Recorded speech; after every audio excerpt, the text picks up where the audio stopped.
les représentants du peuple français, constitués en Assemblée nationale, considérant que l'ignorance, l'oubli ou le mépris des droits de l'homme sont les seules causes des malheurs publics et de la corruption des gouvernements, ont résolu d'exposer dans une déclaration solennelle les droits naturels, inaliénables et sacrés de l'homme.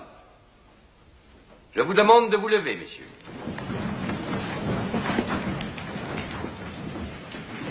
Article 1er.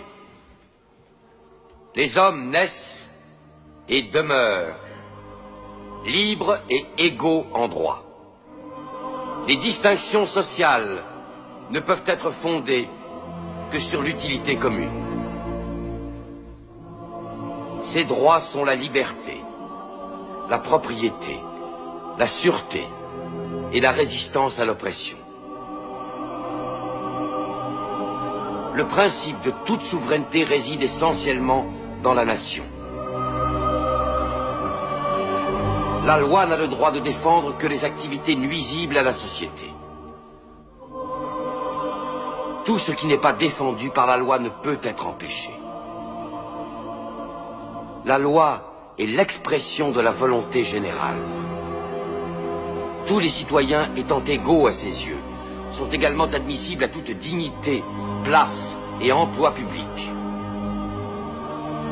Nul homme ne peut être accusé, arrêté, ni détenu que dans les cas déterminés par la loi. Tout homme est présumé innocent jusqu'à ce qu'il ait été déclaré coupable.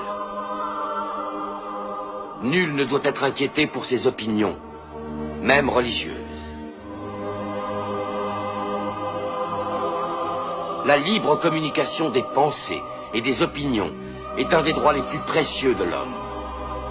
Tout citoyen peut donc parler, écrire, imprimer librement, sauf à répondre de l'abus de cette liberté dans les cas déterminés par la loi. La garantie des droits de l'homme et du citoyen nécessite une force publique. Cette force est donc constituée pour l'avantage de tous. La propriété étant un droit inviolable et sacré, nul ne peut en être privé, si ce n'est lorsque la nécessité publique, légalement constatée, l'exige évidemment.